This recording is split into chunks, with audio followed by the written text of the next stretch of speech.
Dear Venerable Sisters and Brother, Dhamma friends, today also we are going to start the talk, day's talk. May everyone settle down for the talk and give the consent with 3 times sadhu, sadhu, sadhu. Namo tasse bhagavato arahato samma sambuddhasse. Namo tasse bhagavato arahato samma sambuddhasse. Namo tasse bhagavato arahato samma sambuddhasse. Katami tayo dhamma bhavi tabba tayo samadhi. Avitakka savichara samadhi. Avitakka vichara matta samadhi. Avitakka avicharo samadhi. Dear Venerable Sisters and Brothers, Dhamma friends, today too we are going to go further into the saying that Venerable Maha is making. That is to say, in understanding what are the 3 things one must develop, one must cultivate, one must meditate upon. And that indicates 3 kinds of samadhi. That is a common answer. And they enumerate what are the 3 different kinds of samadhi. Avitakka, savitakka, savichara samadhi, the kind of a concentration you gain through noting and knowing. The second type is without noting, you gain a kind of a knowing, that is the second kind of samadhi. Third one is without applying thoughts, without pondering, avitakka, avichara samadhi. So they are in a sequential order. So yesterday in the Dhamma talk we try to understand how these things a yogi going to incorporate into one's own life or one's own meditation. First and foremost, one has to understand our mind is bewildered unless otherwise we start with mindfulness, unless otherwise we start with this meditation. It is always with the sensuous pleasure or indulgence. So whenever indulgence happens, there is no agenda as such. That is what the commoners day-to-day life. So when and where someone to understand before the death that there is no agenda, when we are going to see and when we are going to from seeing to hearing changes, we don't have any control. From hearing to maybe again to the seeing or smelling or touching or tasting, we have no any agenda. That is how it happens. So everyone early morning or once get up, they make the day's program to dish and all the kind of thing. But end of the day, if you see, mostly you have the disappointments because there are a lot of cross currents, and whatever you plan to do, hardly you can achieve because your senses never listen to you. And you do not know even. You think it is because your neighbor is angry with you. You think that it is going to rain. Or the government is not in our party. Or American politics are very dangerous. That is why my timetable is not going to work. You never know. You never not ready to understand your foolishness, your idiotness, your unknown, or your desire. So always we find full of reasons, and you read news and news reveals and everything, and try to find out how to develop the country, how to develop the culture, how to develop the ethical values and kind of thing, but you never understand next moment where is my mind is going to jump. Where the monkey is jumping, you do not know. So some people never understand it, even if they are to live 120 years on this earth. They keep on worrying about controlling others and the pleasure principle, and they don't know. So we are not talking about them. So some people After a certain amount of experience comes, no, what is this? Whatever the richness, fame, gain and everything, next moment where the mind going to jump, we don't have any control, that means no agenda. So if it is no total agenda, it is separate issue, but there are some other, the defilements is leading us and we are slave to that kind of thing. So there is a malice, there is a agenda from the defilements, and ultimately we become obedient servants of the defilements. And the worst thing is, when we are going to give explanation, we say, no, we are very decent people, we are always benevolent, we are always Samaritan, but we can't do it because this and that and kind of thing. And hardly you can understand your bloody mind is not according to an agenda. So understanding that very thing, some get cracks, they go bad. That very understanding, my mind is not working what I wish. And of course you, without attributing to others, you are going to accept, hardly one can tolerate that kind of thing. And there are some people taking this as a symptom, they try to find a way out and they take spiritual paths. They become mendicants. And first and foremost they understand is that non-governability. They understand no agenda. There is an agenda that will never think about my well-being. That agenda is always to proliferate and make propagation, multiplication of our humankind. So that is what it happens. This whole machine is made for reproduction. Utter reproduction. So therefore, the Sigmund Freud, everything attributed to sex. But giving a wider kind of application, wide kind of a thinking, not the sexual pleasure, but the Buddha attributed the sensuous pleasure, sensual pleasure. And so we are morning or evening, open or hidden, commonly or individually, try to maximize our sensuous pleasure. So much so, ignorance is fertilized, desire is fertilized, so we keep on proliferating and reproducing, and that is what it happens. But when the Buddha to be observed it and thought there should have a way out for that, and ultimately he, after striving, he found out the method, but most difficult thing he found was how to communicate with these people, always searching about sensuous pleasure. They don't have enough time to listen to Buddha. They don't have time to allocate for this meditative life, and therefore it was a kind of a disappointment, but somehow or the other, we are a little bit lucky. He made up his mind to teach. And when it is teaching, each and every one of us has to appreciate we selected this path not due to someone's pleasure, someone's pressure. And we two people never come hand in hand.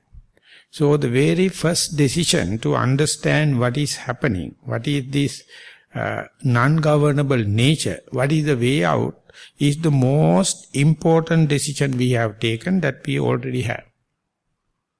But sometimes we forget about that. That's the whole problem in our spiritual life. We have already decided to renounce, at least for a few days or maybe whole life. It is not a joke. It is a very serious thing. Once renounced on the experimental basis or lifelong experimental basis, once renounced, of course it's a very big sacrification, very big appreciation of the Buddha, Dhamma and Sangha. But once renounced, your attitude to the world, the unrenounced people we call agara, living in household, and renounced people we call anagarika. And comparing, now we are looking from the anagarika point of view, we have renounced, and then look at the world back. knowing the danger, we renounced. Therefore, we wear white clothes or shoulder clothes, and we take 8 precepts, or we take 10 precepts, or we take higher precepts, and ready to make it out from the rest of the people. And when we are trying to make you this physical solitude, how is the mind? The body we can renounce. That is we call Kaya Viveka. Of course we have already done. And how is the mind? That means even if we are doing away with sensuous pleasure and our household life, our livestock, our movable and immovable properties, when you come and sit on the cushion, what happens to our mind? Is there any difference from the renounced person and the unrenounced person? Hardly any difference, because our mind is still bewildered. Our mind has no any heeding to the precepts, because precepts are talking only about the physical and verbal deeds. It is not addressing to the mind naturally. So therefore, have to take carefully. We are observing precepts, but precepts are only with the physical behavior or verbal behavior, but not the mind. So with the already administered precepts, we sit and wait to see, even though body is renounced, mind under any circumstances make no any difference. So you can see, instead of the sensuous pleasure or the varietal entertainment, you get the perception of it. You get the notion of it. So soon you close your eyes, they are bombarding. Your sensuous pleasure, your past memories and other dear and near ones and other places or hateful places going to bombard, going to come in the form of memory. And according to the teaching of the Buddha, the sensuous pleasure and material pertaining to the sensuous pleasure when we are using at home, called as Kama Guna, the varietal entertainment or luxuries or multifacets, visual objects, sounds and kind of thing. But imagine when you are come and sit here, they are not appearing, but their images are coming. Mind is always with the images, that is the perception of the sensuous pleasure. Therefore, they are being called Kama Sanya.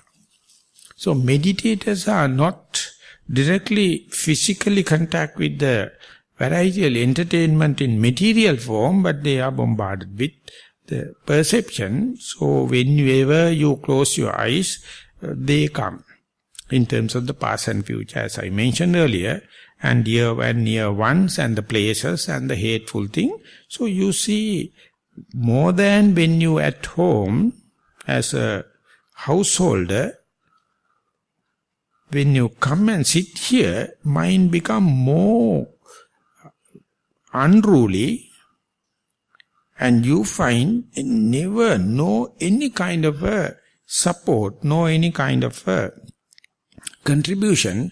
Mind is completely like a wild buffalo taken out of the wilderness, or just a normal bird put into a cage. It's utter unrest. So not single yogi expect that kind of thing. Even after the renunciation, they thought, I have done such a sacrification. But come and here, going to make use my moral restraint into the concentration restraint, that renunciation is appear like negative. Once renounced, mind is more bewildered. It is unruly. So he become helpless. And there's no one to tell, because your householders is waiting to laugh at you. This bloody fellow has taken the robes, but he is playing fool. And each and everyone they says that be at home and eat something and sleep. What are you doing now? And ultimately come out with this and that and everything. So you are Upanishad Sayadaw says, you are between two worlds now. One thing is renounce world, and there also you have no membership. And you have renounced the materialistic world, sensual world, that is also not there. So yogi is crushing between these rollers. And poor fellow. And you can ask Buddha. And say, okay, you started this asana and I got refuge and I came it. Then what? My mind is full of kama chanda, not the kama guna. It's a sensuous desire. Or hate, vyapada. Or sleepiness. Or that is sloth and torpor. Or uddhacca remorse about the past and future excitement. So doubt. So utterly, 100%, 24 hours, 7 days per week and 30 days a month and 235 days a year. Throughout it is filled. So what to do? Then the Buddha says, I know. Once you renounce, only you understand the gravity of the problem. When you are utterly engaged in the sensuous and sexuous pleasure, you don't think about the mind. You are thinking about your bodily pleasure. And whenever you are going to renounce only, you can see they are chasing behind you and macerating you, torturing you, burning. And if you can, if you are going to explain this into your family members, they will see who asked you to renounce. You see 99.999 people, they don't renounce. They are natural. You mad. Why? You come. Take the common opinion. People, not naturally, they are not renouncing what is happening.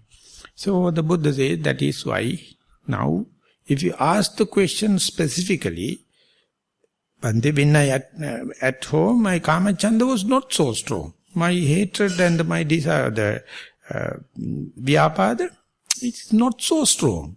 My sleepiness is not so problematic. Now what happened? Then the Buddha says, this is good. Never you will even listen that good, because you consider as it's the worst. And then instead, take refuge of a materiality, one object. More and more you keep attention into one single object, not only you can do away with the sensuous pleasure, you are not do away with even the obsessional kind of defilement, that the kama chanda also you can do away. So therefore take a refuge of a materiality. Something you have to again and again apply the mind. More and more you apply into one neutral, repetitive object. The sensuous world and sensuous perception both can be do away. But there's a secret or there's a kind of a point you have to make. Instead of sensuous material, that is your visual object at your home and the sounds and the smells and the taste and the luxuries and the pet ideas, the obsessional kind of sensuous desire or hatred in terms of obsessional level, or your sleepiness, sloth and torpor as an obsession or as a Nissarana or as a hindrance, and with uddhacca, remorse and the future plan and the doubt is better than the utter sensuous varietal entertainment. So that means you have to appreciate Nissarana or hindrances in a relative terms. That is very difficult to communicate. Not a single yogi or yogini ready to accept this Kamachanda Vyapada Tina Midda Uddhacca Kukkucca Vicikicca as something relatively less troublesome than sensuous varietal entertainment. Whenever the sensuous desire arises, yogis are hating it. Whenever the hatred or vyapada, undesirable thing happen, they hate it. Whenever the sleepiness happen, they hate it. Whenever the past remorses and future excitement happen, they hate it. Whenever the doubt happens, they hate it. And therefore their approach, their attitude towards obsessional defilement is utterly negative. But they don't understand, at home you are with this direct sexual pleasure or sensuous pleasure, now it's only the perception of it. So it is better, unless otherwise you come to the perception or obsessional kind of defilement, you can't do away with transgressional kind of defilement. So in order to get rid of this transitional kind of defilement, that killing, stealing, sexual misconduct, verbal misdeeds and kind of thing, you have to renounce and then take mentally, sometimes you are with the sensual desire or obsessed with, or your hate is there, sleepiness is there. All the five hindrances there, but this is somewhat workable when compared to the transgressional form. Transgressional form, you are violating the society. You are accumulating very grave, bad karmic forces. But here they are. So therefore, how many times or how many retreats will it take for someone to understand when you renounced, the kamachanda will be higher or amplified. That means sensuous desire. And the hate little bit amplified. Sleepiness appear more prominent. And the remorse and the excitement for the future is little amplified. Doubt amplified. That means your renunciation is working now. But the thing is, you hate is all five. So therefore you are tackling it with the premeditated idea that hindrances are bad. Of course it is bad, but when compared to the transgressional kind of defilement, this is something better. You replace transgressional kind of defilements by obsessional kind of defilements. Still unmanageable. But idam nissaya idam pajahata, you got rid of, and then you get it. And for that the Buddha says, apply mind repetitively into one single object, neutral object, repetitive one, that is the vitakka is now come into being. So you take your posture, or you take the breath, or you take the in-breath rising and falling, or walking left leg and right leg. So don't expect naturally the mind to go to that neutral object, or this noting to happen automatically, or labeling to happen, or mind to take desire into this neutral object. It is not a natural thing. It is not the intrinsic nature of the mind. Mind is always jumping from one to the other. So now you have taken the step and you start noting. Imagine one day, due to your repetitive application, now you can keep the breath little longer than yesterday, or face to face with than yesterday, and they are kind of a achievement, they are kind of a contentment appear. That is called savitakka savichara samadhi. Your noting is now working. Your labeling is now working. And you can predict. You can make sure, yes, yesterday I had only 4 in-breath and out-breath, today I can go 5, 6, 7.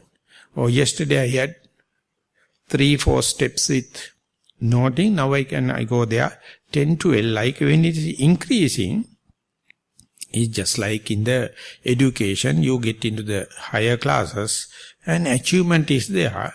So this is very innocent, gradual and relative achievement. You will be appreciating it if you look from the beginner's point of view. But if you are expecting the vipassana jnana to arise, or clairvoyance to arise, or to dibba chakku to arise, you will be utterly disparate. That is what Mahasi Sayadaw is telling. Imagine when we were young. And sometimes, of course, according to the Sri Lankan tradition, we are not supposed to handle money. But on the New Year day or sort of thing, we get some pocket money. Very little. How much we are happy to have even 5 cents. And we collect it and put into this thing and count it like a bank. Now, if anyone going to give you 5 cents, what does it mean? You will never bend to take it. Because we are now expecting 100,000s. Never expect 5 cents, 10 cents, because it is nothing. So the same person. The beginner, they are very happy to appreciate even tiny little things. Therefore our child life is so happy.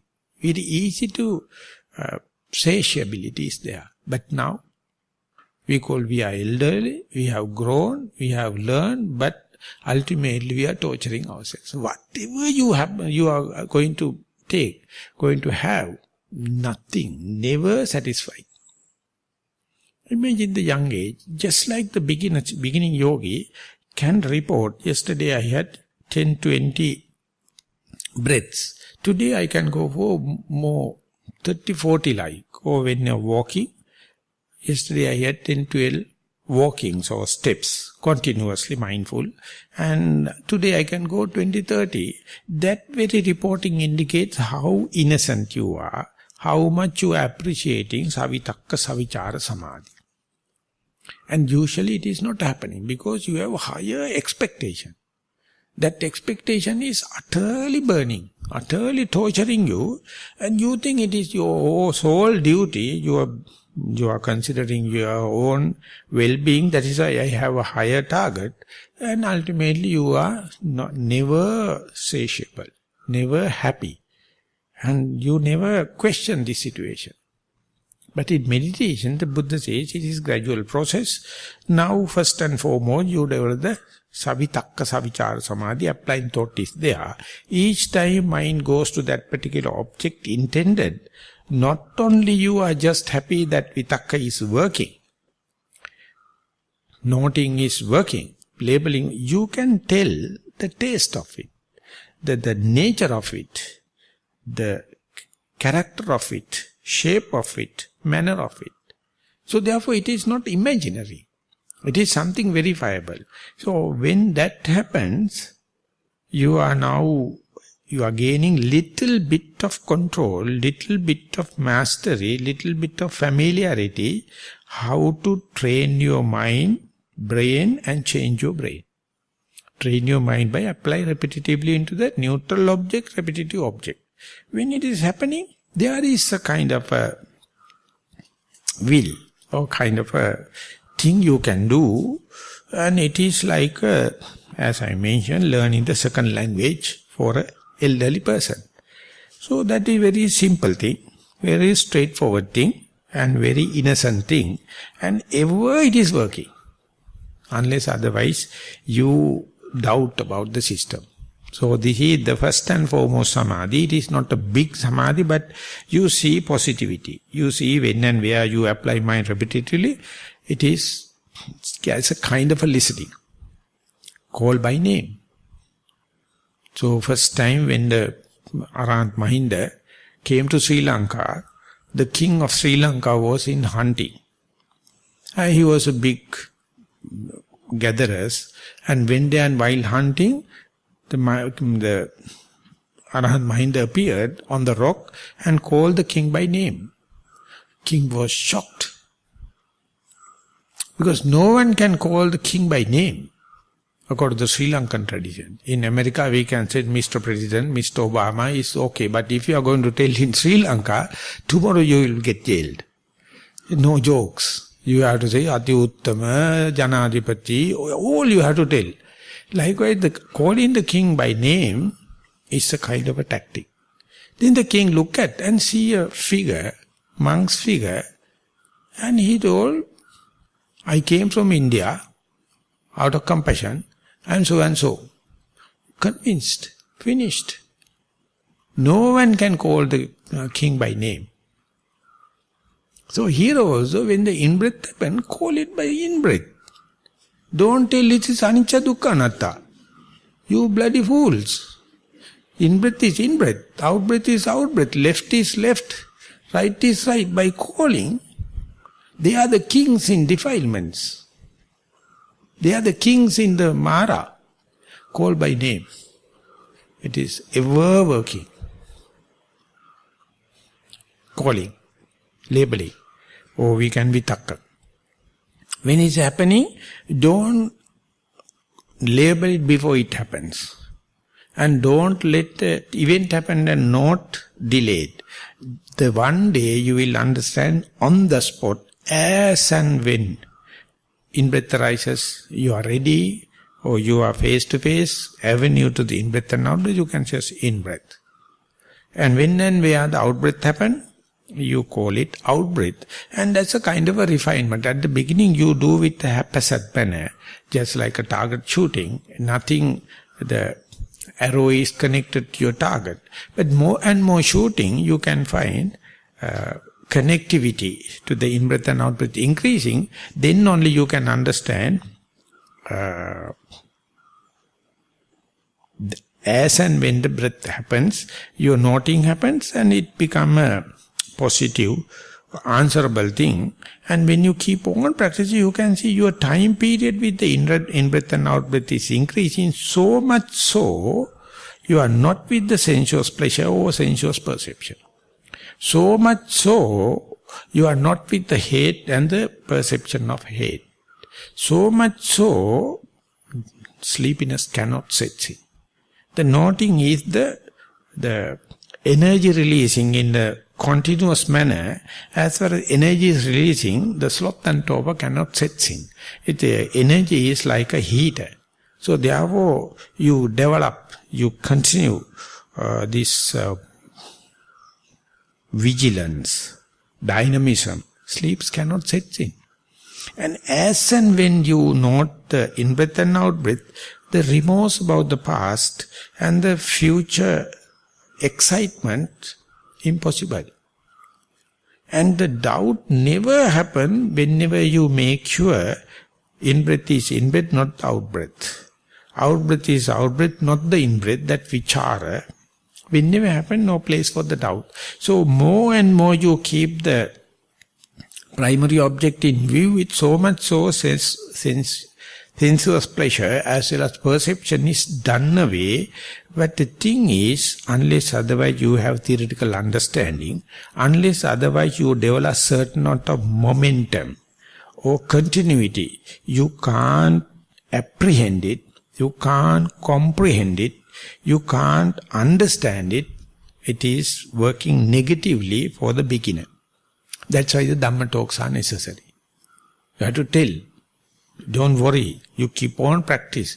The more you go with the primary object in par, in parallel with labeling, noting and connectivity, one day you will understand, whenever the face-to-face with the object for few minutes, then you can see no frustration within that time, no tension within that time, and no kama chanda, no vyapada, no sleepiness, and kind of a momentum going there. So that is what we call vitakka, savichara samadhi, and it is naturally just like learning a piano, learning a typewriting, learning a musical instrument, or whatever may be skillful, that is what it happens, repetitive application.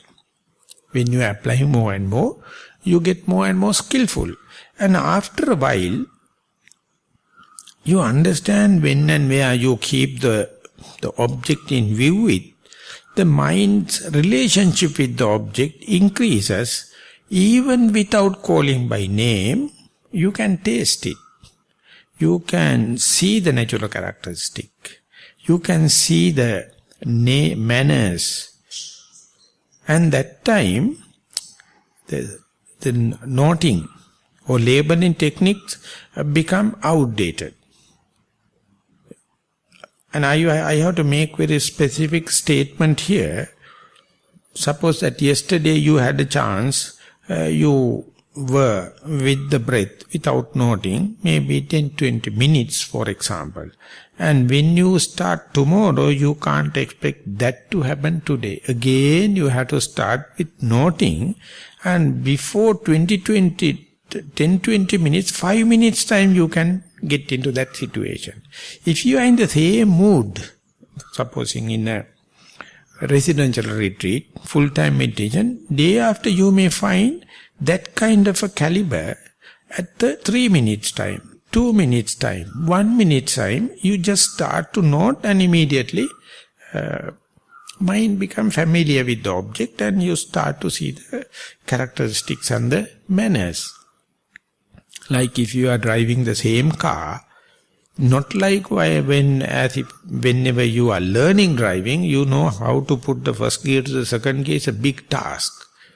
Second to the third is big task when you are learning. But whenever you are using the same car, you don't know, it doesn't matter. Bodily knowledge itself is telling there's a first gear, second gear, third gear. Ultimately you are on the top gear, you don't know. That is because of the familiarity. That is because of the repetitive application. And that is the same thing happen without noting. Knowledge can happen. But even then, you have to extract this knowledge. And that knowledge only allow you to see the chronological difference in your primary object. Because mind is not occupied in noting, and you can see when you observe in the breath, sometimes become shorter and shorter, or sometimes become immediate more, or cold, heat, stiffness, tension, movements like when you observe without noting disturbances, then chronologically changes can take place. Of course, while noting also can take place, but this is you get a better opportunity when you're observing, when that object or your primary object is going to change into or go into the different shapes, different manners, natural tendencies you are reacting. You never expect because you think objects as objects. It in your notion is they are permanent, they are pleasurable, they are auspicious, they have their own soul. That's why we are fighting our whole life to get more and more properties. Otherwise we can't do it. But now more and more you observe the same thing continuously, then you can see there are some changes. And accommodating and living up to the changes is something not moral restraint. That is called concentration restraint. Whenever the mind focus calm and quiet, aligned with one particular object, and your vigilance, your diligence is still alive, then you can see chronologically they are changing. So therefore, sila sikha or moral restraint is not enough at that time. You must have theoretical understanding. You must have kind of interviews. You must have discussions. And one day, instead of grumbling and instead of making complaint and kind of thing, you maybe go prepared. Yes, without noting, I can see the object. Or as to say, you go to a east seashore before the sun rises and you see the dawn happens and then you can see the emerging sun and it never waits, it is ever increasing, ever it is coming out and you can see the sun is so fast moving, changing. And at that time you will be very happy to see the sun, but when it becomes 10 o'clock in the morning, you will wear sunglasses not to see bloody thing. Early morning you will run 2 hours and 3 hours to see the rising sun. It is very lovely and you take photos and everything. But when the sun rises and come up to the 9 o'clock, 10 o'clock, you wear caps, sunglasses, you hate it. You see the attitudinal change and the geographical changes. So same thing you may find, the breath also. When it's arising, whenever you are to see the arising part of the breath, you feel thrills and telling my mindfulness is so sharp, I can see. Next day you will have, yes, then what? It is just air. Nothing. Not only the change, the shape and the manner of the object changing, not only the sharpness of the mindfulness also changing, but your mental attitude. I know you will really misunderstand me, but I have to tell you that is what happened in the marriage. Sure. But I am not talking with my direct experience. I am a registered bachelor. You see daily how many marriages, and present day, more than marriages, more application for divorces.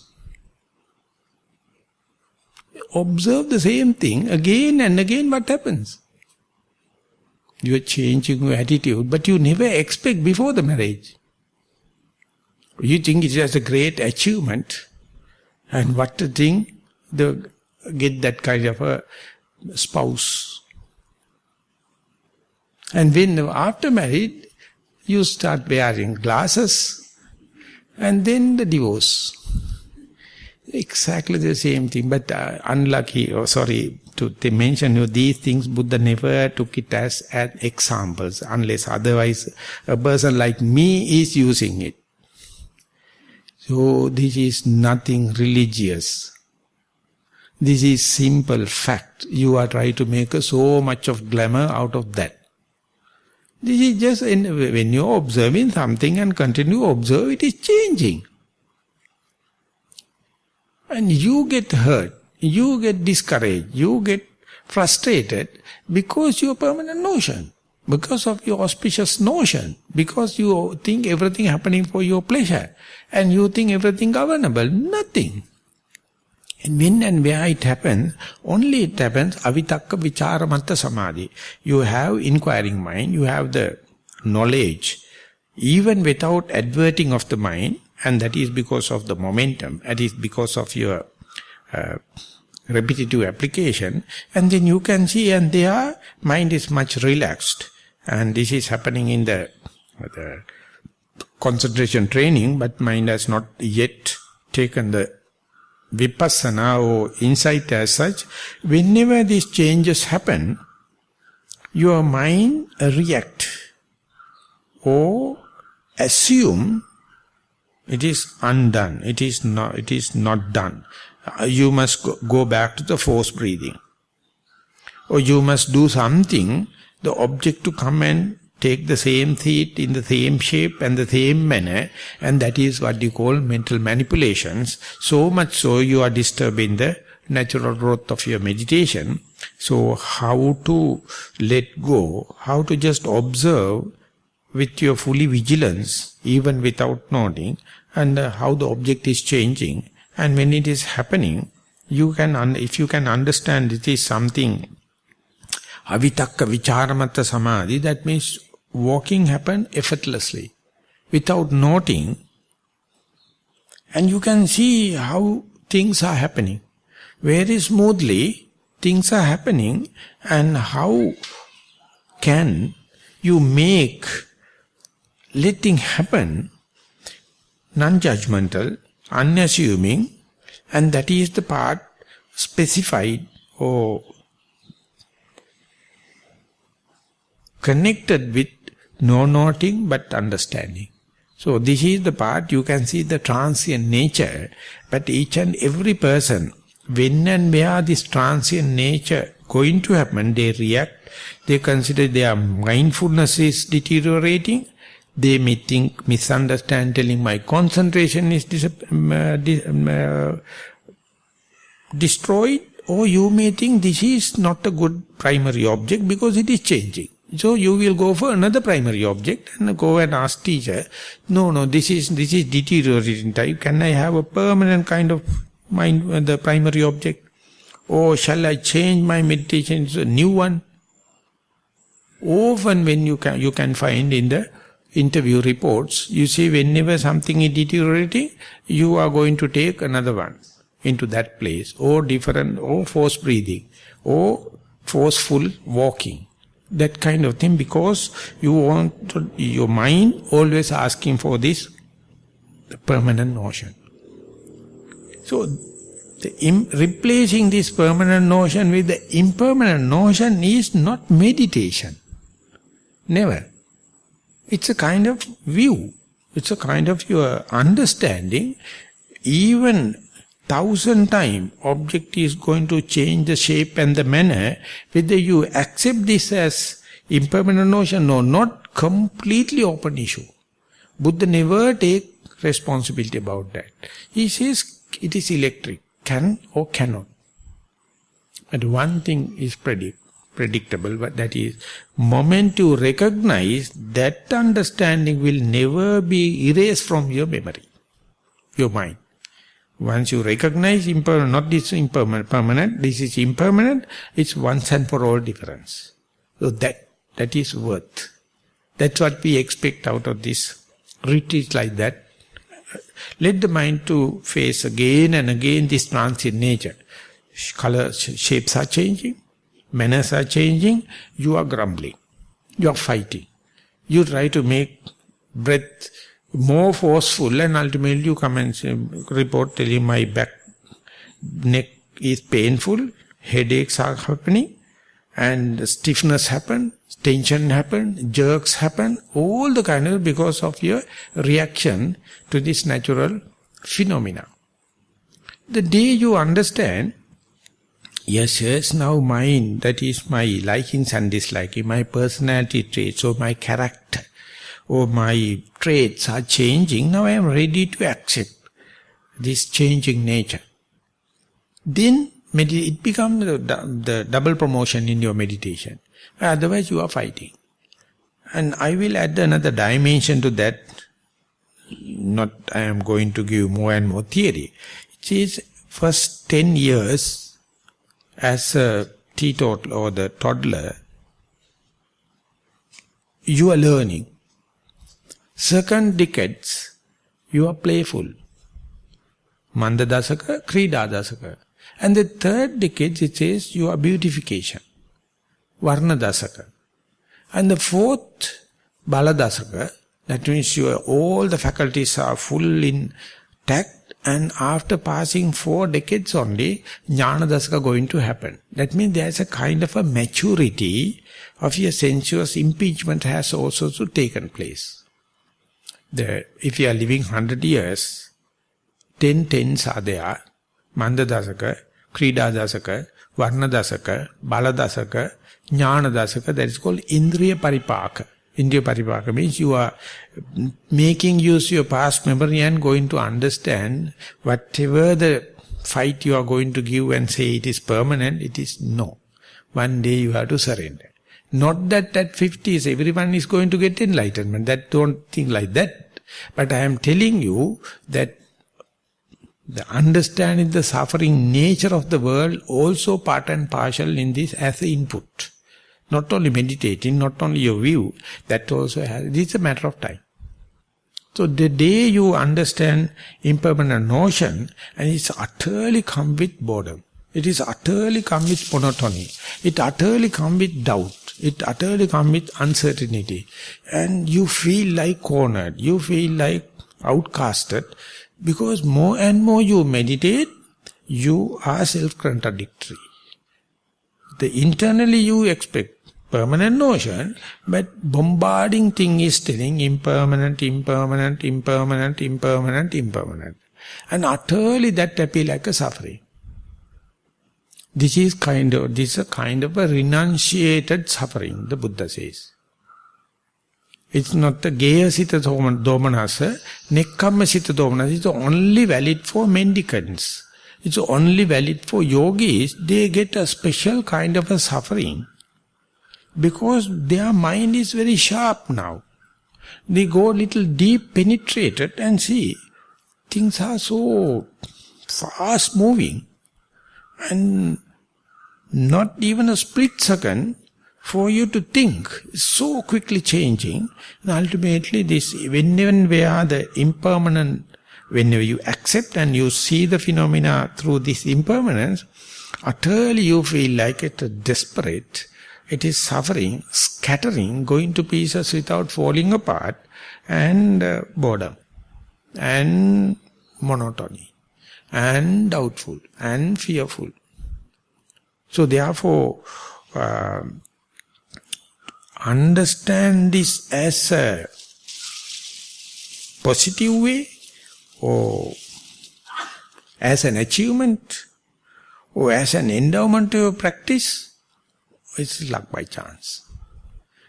1001 interview reports you can see, each and every progress along this line they consider as a negative. They consider as a landmine. They consider as a disaster. So therefore I understand Venerable Dhammika when he says, when I prescribe Vipassana, people go mad. So I am not now prescribing Vipassana because they are not happy to accept this impermanent notion. Moment it accept, and if you go forward, what immediately follow is suffering nature or torturing nature, burning nature. So how much mental and physical strength you must have to accommodate it. So therefore it is not everyone's job. Whenever you start and whenever you advance, whenever the nature is going to reveal by itself, how to be with it, how to put up with that. It's a challenge. So you can't ask parents, all the children must meditate. A teacher can't ask, all the students must meditate. A doctor can't ask, all the patient must be meditated. The king cannot ask, all the subject can also meditate, because it is not so easy. It's a treasure, it's a kind of a challenge, it's a kind of a bottleneck, it's a kind of a hurdle. And this is the second part, whereby without noting the knowledge going to come, and ultimately the day you understand, whatever you look at, it is impermanent, whatever you look at, it is suffering, but it is not me. There is nothing to claim as me. If you claim, you suffer. You burn yourself, you torture yourself, and there's a chance, the Buddha is telling, you can claim or you can disclaim, this is not me, this is not mine, this is not myself. For an example, when you are meditating, say a sound happens. And definitely you will see your mindfulness lose the primary object and go into this sound, maybe undesirable sound. And then, first and foremost thing happen is regret. If it is a regret, you will never see the things as they are. So Venerable Sariputta is asking, when such a thing happen, that means you are no more according to your value judgment, you are no more diligent, you are no more mindful, it has been taken off. When it happens, if you can restrain yourself to look at it without regret, it's a completely new radical way of approach. Pamade na kampatiti satibala. You are utterly in ignorance or not diligent, negligent. That means your mind already taken away from your primary object, and it is its sound. And natural tendency is hate the sound or self-criticism. So Venerable Sariputta says that is what mindfulness, as far as a faculty, it usually full of complaint. But if mindfulness to come up to the power of mindfulness or sati bala, it takes two options. Yes, object changes. Am I really negligent?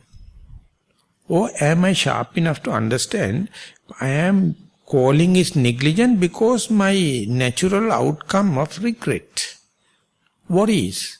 So can I see that very bloody thing happen without worries or without the regret? And the other common saying comes into being, main thing is not to worry. Because this coming sound is none of your business. Going mind out of is none of your business. So why should you worry? Because this is no child. It's someone's child. Why should you worry? This is Buddha. This is Dhamma. This is the way I have to behave. So one day you will see, of course, you are off the track, but not worried. And there you can understand the worrying we consider as a human right. We are fighting for human rights. But the Venerable Sariputta says, if you are really human, you have a chance, not animals, not other beings, you can understand the situation and still be unworried, self-criticize, and then only the wisdom can happen. Because so far you have taken this track. You are just go to along this rut. Always when the mindfulness disturbs, you hate. And then not only that, you hate the creation and you hate the person and keep on storytelling. You never understand, you have another option. Main thing is not to worry, because sound is not created by me, and I never ask the mind to go out. And if you see there, still you are in the sound, and you know, I am no more regret. And then easily you can come back to primary object. If you are regret and caught up in this sound and the creator and the worries, you will be storytelling, you will be off the track, and less chances for you to come back to the primary object. That is called the resilience. You never come back to the primary object because you get engaged. You are reacting. You are assuming. So to cut that vicious cycle, only thing is innocently you have to understand your mind is now off. Maybe due to sound or thought or whatever may be. What about not to worry? Without worrying, then immediately what happens is mind come back home. Way back home. And in the neuroscientists, the scientific experiments, they have put two people into the functional MRI scan. One person is a meditator, other one is a normal control, and told them, while inside the MRI scan, you see the screen and there are some photos, you look at it. And then the control room can understand where the seeing faculties are working, because the machine is making visual objects and look at it. Both the people are looking at the meditator as the non-meditator, then they can monitor what are the places in the brain illuminated, functioning, and it's equal. And then all of a sudden a sound happens, unexpected, then the faculties or the places from seeing is changing to the hearing. That is natural instinct. Both are the same. And then you can see resilience, how quickly they can come back to seeing. If you are hating, if you are regretting, if you are in frustrated self-criticism, the time to come back is so delayed. If you are not hating, if you are not regretting, easily you can understand, you can come back. And there you can see the difference between the meditator and the non-meditator. And they find two stages. One thing is, when the mind is off the track, it knows that I am off the track. That very understanding is a extrasensory perception understanding. It is not happening through the ear, not happening through the eye, nose, tongue, body, mind. It's due to your trial and error in the meditation. It's your surrendering. Main thing is not to worry, one day it works. That knowledge you don't find in the books. You can't pass from one person to other unless otherwise you do trial. And one day the distractions are full in this world. But our main task is to remain in the primary object, not that 100% purity without going out. No. When you go out, how quickly you can take it back.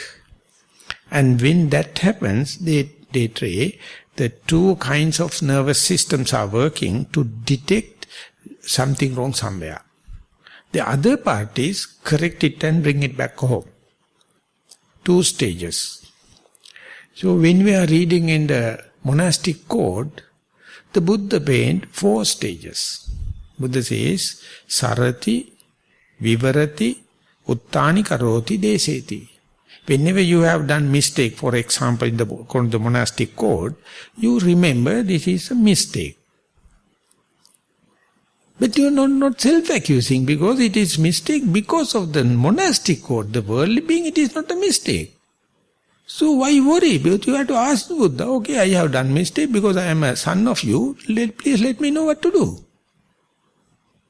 Not to worry. And then Uttani, Vivarati, he is telling, this is the rule, this is the exception, or this is the mistake I have done. So you do analytical way, not like your own mistake. You do it as a second person or third person. And uttani karoti, he exactly knows, or she knows exactly this rule transgressed. I know it, and nothing to worry, because the way out is there. Way out is declaration, confession. So these 4 stages, when compared to the present day neuroscientist, Buddha is double advanced 2600 years ago. This is the way, the erasing of your possible defilements, how can you erase it off? Otherwise, if you are a self-accusing kind of a person, or if you are regretting kind of a person, if you are kind of a finding fault with other kind of person, you are the one brooding upon that. You never used your meditation skills, and you ever worrying about the sounds, ever worrying about the thoughts, ever worrying about the pains, and you, from the morning to evening, you make charge sheets. I can't meditate because sounds. I can't meditate because sounds. I can't meditate because the pain. But when you go back home and see, they are nothing. These sounds are there back at home. Have you ever make any complaint? These pains are all the time. The Panadol company is telling, please take a Panadol, finish. They know you all are bloody fools. They sell Panadol. And they have a lot of balms and all the kind of thing. When you are coming to the meditation, they become amplified, and you are telling the Buddha, where is the Panadol in the Tripitaka? No. Buddha says, just look at it. Because due to your meditation, due to your vigilance, and due to your diligence, and due to your mindfulness only it comes. And Buddha says, what about not to worry? What about not to worry about the little pains, not to worry about the little sounds, not to worry about the little pain, the thoughts. And you feel it is ethically it is not done. It is my prime duty is to worry about the tiny little thing that I am very vigilant, very diligent, very efficient. This monastic code. You are the one self-torturing. All the meditators are in this trap. Buddhism cannot tackle this problem. Only the Buddha Dhamma can tackle this problem. According to the Buddhism, they never explain this kind of thing.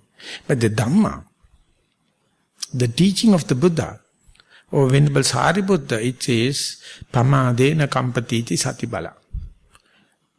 Whenever it becomes negligent, main thing is not to worry. Then you can recover. You can, because coming back to your primary object is always an open option. But if you are engaged in worrying and proliferating and fabricating and storytelling, your resilience coming back is delayed. The resilience is a very important aspect in our personality. How quickly you can recover from the disaster. Only human can do it. And then the Buddha says, when and where you see, for example in walking, if you happen to see a nice bird, or a butterfly, or a flower, and you know, you are now seeing, and you know, by that time you have already forgotten about the left leg and the right leg. Under such circumstances, the Buddha says, Chakkuna rupan disva na nimittak gayi hoti nanubhyanjanak gayi hoti yatvadi karna metang asangutam viharantang uppajjati papaka akusala dhamma tatta sangvaraya apajjati. Rakkati chakkundriyang chakkundriye sangvarang apajjati. You are in a walking meditation, your attention must be in the soul or tactile sensation. But that, or otherwise we can say technically, your consciousness is a kaya vijnana, engage with bodily tactile sensation. You know left leg, right leg. Exactly the points. All of a sudden, vijnana, your conscious take, seeing business. It becomes a chakku vijnana. You don't know. Why is it so swift? Instead now you are a seer, not a walking person. And one day, one moment you will come to know something wrong somewhere.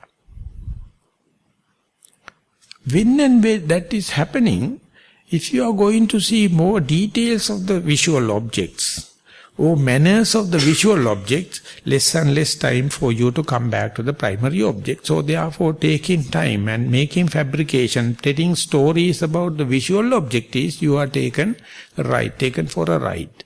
No chance to come back. So your restraint must be, understand you have changed the track. Don't take delight of that visual object. Don't talk about that. Don't see manners. Don't see characters. Instead, see how quickly you can come back to your neutral object. And that is the point we can say, when and where you make fabrication, when and where you still storytelling, it's a frivolous talks. Because you have your primary object, how quickly you come back. Though these things happens, knowledge coming without noting. But there is a kind of a maneuvering, or controlling, or monitoring. And that part never you can do unless otherwise discussions are there, unless otherwise interviews are there. You have to report, good or bad, as and when it happens, and then one other person can suggest. The problem is you are developing hate. That is why you are not advancing. So therefore just let it happen again and again. Each time when it go there, instead of worrying about this distracting thing, see, your breath is ever with you. It never leaves you. Your posture, your body is ever with you. It never leaves you. And on top of that, mindfulness is ever with you. It never leaves you. When Jnanaponika is writing in the power of mindfulness, once you trusted mindfulness is so credible. Even under distracted or disturbed situation, mindfulness never leave you alone. But your faith may leave you alone. Your energy may leave you alone. Concentration may leave. Even the wisdom. But this is the only character, the mindfulness. So therefore, you can see even the object changes. Mindfulness is working so much so, it is telling something wrong somewhere. That is the biggest or most powerful mindfulness. So, in order to facilitate it, you must be radical, not conventional, not linear. It means a radical reflection. These kind of special or not normal or radical or unconventional things are called neurobics. Your nervous system is working in a new way. This is much possibilities are there when you are as a teenager. This is a time mind is so expanding, but you become 40, 50, even though capacity is increasing, you are so stereotyped. You are so in a rut. You never allow something new to happen, so no progress. You are just become just a robot, like normal routine is happening. You are not happy to take any kind of a challenge, but if you appreciate mindfulness, if you appreciate radical reflection, these are lot of occasions are there to happen. And whenever you come back to primary object, so to say, you will see whatever the distraction, your chances are there each and every time to come back to the primary object. When you come back to the primary object, your mind, your primary object never reject you. Never reject. That's the value of the primary object. More and more you understand this kind of a situation, you find the distractions are distracting you if you react. And if you learn not to worry, not to react, distractions are distracting but less and less. Your resilience increasing. Ultimately definitely you will not happy. You will not ready to understand. Even the secondary object or primary object, mindfulness is the mindfulness. Earlier you find the secondary object is an enemy or primary object as your friend. But when you develop this, primary object and secondary are exactly the same. They are just objects. That is, your discretion, your definition is the one making problem. The day you understand objects, they have their irritating capacity, or they have their impinging capacity, whether primary or secondary, one day you will understand, you are not only noting, your knowledge comes to say, unless otherwise you discriminate the matter as such, no discrimination towards you. You are the one discriminating matters. So that is the way you find more you knowledgeable, more you are discriminating. More you knowledgeable, more you are delimited. Sectarianism, me and not me boundary, and enemy and the friend kind of a discretion is happening. But by nature, they are just materiality. This materiality you select according to your upbringing. You select according to your likings and disliking, and worst thing is you expect the rest of the world also to react in the same way according to your likings and disliking. Or according to your personality trait, that's a clash happens. So therefore understand materiality is materiality. You are the one say this is bitter, this is sweet, this is good, this is bad, this is yellow, this is this thing. They are exactly the same. The day you understand that knowledge is the one make discrimination, and that discrimination is making the sectarianism, and that sectarianism is the one making the fair and unfair, good and the bad and everything. But when you go deep into the mindfulness and there, go to the primordial shape of the matter, and matter is not discriminating us. We are the one making discrimination and suffer. And there you do away with that knowledge also. You consider everything equal, or choicelessly be aware, or we call evenly suspended attention, or call suspended decision, non-reaction, unassuming. Then you find as far as you are not judging the external world, you are also not being judged. And that is why the Jesus Christ mentioned, if you judge others, the Satan will judge upon you. Don't judge others. You have no rights. So suffering, we are on the earth because we are forking fingers into others' psychology. That's a crime. You being such a vulnerable person, who the hell gave you the authority to decide upon others? Moment you decide, you will be decided. So therefore, first learn not to be discreet and decisive on the materiality whenever the mindfulness is allowed, when the mindfulness is giving the chance, and of course it is radical. Of course it is against the grain. And the moment you will understand the relief. And ultimately you have nothing to report in the meditation report also. No charge sheet. No complaints. Everything happening over the cause and effect relationship.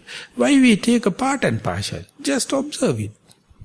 Definitely you will complain, but then where is the morality? But where is then the ethical values?